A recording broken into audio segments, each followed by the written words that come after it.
بڑا ایک جملہ آپ نے استعمال کیا کہ مولانا پاکستان تحریک انصاف کو استعمال کر گئے ہیں. عامر آپ کو لگتا ہے کہ مولانا صاحب واقعی پاکستان تحریک انصاف کو استعمال کر گئے؟ دیکھیے تمام سیاسی جماعتوں کا یہ حق ہے کہ وہ کسی کے ساتھ بھی اپنا الائنس کر سکتے ہیں. مولانا فضل الرحمان صاحب کا جو بنیادی انٹرسٹ ہے وہ ہے خیبر پختونخوا میں. انہیں پتہ ہے کہ ان کی جو پوری پالیٹکس ہے وہ خیبر پختونخوا کے ساتھ جڑی ہوئی ہے. وہ چاہتے ہیں کہ بہت سی ان کی چیزیں خیبر پختونخوا میں ان کو ملیں, اسی لیے وہ کسی حد تک انہوں نے بات چیت بھی کرنے کی کوشش کی. لیکن دوسری طرف اب انہیں نئی آفرز بھی ہیں گورنمنٹ کی طرف سے جو فیڈرل میں ہیں. اب وہ کیا فیڈرل سے خیبر پختونخوا کو کنٹرول کرنے یا وہاں پر اپنے اثر و رسوخ کو بڑھانے پر کوشش کر سکتے ہیں, یا وہ پی ٹی آئی کے ساتھ. دیکھیں اگر ہسٹوریکلی دیکھا جائے تو پی ٹی آئی اور جے یو آئی کا کوئی اتحاد تو نہیں بنتا, لیکن کیونکہ دونوں کا گلہ یہ تھا کہ ان کے ساتھ جو ہے وہ شاید جو مقتدرہ ہے اس کی طرف سے زیادتی کی گئی ہے, اور انہوں نے کہا کہ ہمارے ساتھ زیادتی ہو گئی اور ہماری جو حق بنتا تھا ہمارا یہ ہمیں جو شرنک کر دیا گیا ہے. تو مولانا فضل الرحمان صاحب اس وقت پہلی مرتبہ اتنا انہوں نے جو اپنا سٹانس ہے وہ اتنا سخت لیا کہ ان کے پاس نہ صرف صدر پاکستان بلکہ وزیر اعظم کو بھی چل کے آنا پڑا, اور ابھی تک مولانا فضل الرحمان نے فیصلہ نہیں کیا. تو ان تمام حالات کے بعد بھی ابھی تک مولانا فضل الرحمان صاحب کا فیصلہ نہ کرنا یہ بھی ایک بڑا میسج ہے کہ کم از کم انہوں نے اس مرتبہ اس طرح کی جو تمام آفرز جو گورنمنٹ کی طرف سے ان کو دی جاتی رہی اس سے پہلے, اور وہ بہت جلدی اس پہ راضی ہوتے رہے, کم از کم اس مرتبہ تو ایسا کوئی سگنل نہیں ہے.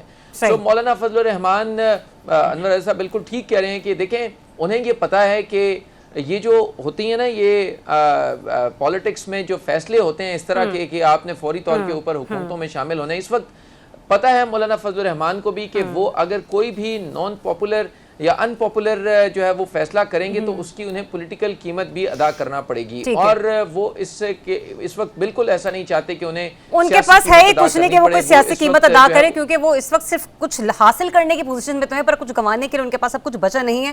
اگر کچھ بچا کچھ ہے وہ بھی گنوا دیا تو ان کی سیاست کہیں کی نہیں رہ جائے گی. لیکن وقت مختصر ہے میرے پاس, لیکن ایک چھوٹا سا ٹاپک اس کو میں چاہوں گی کہ اس کے اوپر ذرا ہمارے تجزیہ کاروں کی رائے آ جائے. اسپیشلی صدیقی صاحب آپ چونکہ باہر بیٹھے ہیں, مجھے یہ بتائیے گا کہ کیا ہو گیا برطانوی میڈیا کو, بانی پی ٹی آئی پر خاصی تنقید ہو رہی ہے. ایک طرف تو آکسفورڈ یونیورسٹی کا الیکشن لڑنا ہے, لیکن ساتھ ہی ساتھ وہیں پر ہم برٹش میڈیا کو دیکھ رہے ہیں کہ دوسری طرف خاصی تنقید کرتا ہوا بھی نظر آ رہا ہے.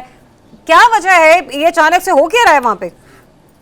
دیکھیں ذریعہ یہ تو کوئی ڈھکی چھپی بات نہیں ہے. برطانیہ میں بھی جب بھی کوئی مسلمان یا پاکستانی نژاد ہو ان کے خلاف کی مہم چلائی جاتی ہے. آپ نے دیکھا کہ صادق خان جو کہ کامیاب میئر ہیں اور انہوں نے ایک ریکارڈ قائم کیا کہ وہ تیسری دفعہ پھر لندن کے میئر جو ہے منتخب ہے. جب ان کی بھی بات تھی ان کی منتخب ہونے کی تھی تو بڑی کمپینز چلائی جاتی تھی, اور ابھی بھی دیکھیں نا کہ کس بات پہ کمپین چلائی جا رہی ہے کہ عمران خان جو ہے اس نے سلمان رشدی کے ساتھ بیٹھنے سے انکار کر دیا تھا. تو یہ تو کے لیے ایک آنر کی بات ہے نا کہ ایک گستاخ رسول ہے اس کے ساتھ بیٹھنے سے عمران خان نے انکار کیا. تو یہ تو اس طرح کی جب مخالفت آتی ہے تو مخالف کا جو ہے وہ قد کاٹ بڑھتے ہی. اور پاکستان میں بھی آپ دیکھ لیں کہ عمران خان صاحب کو گرانے کے لیے کون کون نے گرا, کیا کیا کوششیں نہیں, لیکن وہ شخص آج بھی اسی طرح تناور دخت کی طرح کھڑا ہے, اور باقی سب لیٹے ہوئے چیخوں کی آوازیں آپ کو آتی ہوں گی. جی صحیح. اچھا ذرا چیخوں کی آوازوں کا تو نہیں پتہ, ان کے مسکرانے کی آواز مجھے ضرور آ رہی ہے. نہیں مجھے اپنی مسکرانے کی ذرا وجہ میں چاہتی ہوں کہ سلمان رشدی صاحب کے حملے کو جسٹیفائی کیا تھا. سلمان رشدی صاحب کے اوپر جو حملہ ہوا تھا اس کو انلیگل بھی انہوں نے کہا تھا, اور جو مہم چلائی گئی ہے وہ ماشاءاللہ عمران احمد خان نیازی صاحب نے جا کے لندن میں صادق خان کے خلاف چلائی تھی. تو ہنسی مجھے اس بات پہ آ رہی تھی کہ میرا بھائی کنوٹیشن کیا ڈرا کر رہا ہے. مطلب آپ آرگومنٹ کو رکھیں یار, حقائق کو کہیں تو ایک انصاف سے رکھیں نا میرے بھائی. تو چلیے بہرحال اس لیے مجھے ہنسی آئی, میں نے اس لیے کہا. اچھا مجھے یہ بتا دیجئے, بہت کہا جا رہا ہے کہ جتنے بھی کالمز چھپوائے جا رہے ہیں اس کے اوپر کچھ حکومت بھی پروپیگنڈا کریٹ کرتی ہوئی نظر آ رہی ہے. کیا وجہ, حکومت کیوں پریشانی کا شکار ہے؟ دو چیزیں کالم دو چھپے, باقی تو سارا شور پی ٹی آئی نے خود مچایا ہوا ہے نا. کالم دو چھپے ہیں, ایک وہ کیتھرین بینٹ کا ہے, اور وہ جعلی کیتھرین بینٹ کو ٹیگ کر کر کے پی ٹی آئی کی سوشل میڈیا ٹیم نے اس کی مت مار دی ہے. ٹھیک ہے, وہ کہہ رہی ہے بھائی میں جرنلسٹ نہیں ہوں, مجھے ٹیگ مت کرو, میری زندگی عذاب کر دی آپ نے, اور اس نے آن لائن ہیرسمنٹ کا کیس بھی شاید فائل کر دیا. اور دوسرا فریڈرک مائر صاحب ہیں. فریڈرک صاحب جو ہیں یہ پاناما کیس کو جو اس وقت ہوا تھا, جو ڈیٹا آیا تھا اس کو پروسیس کرنے والے,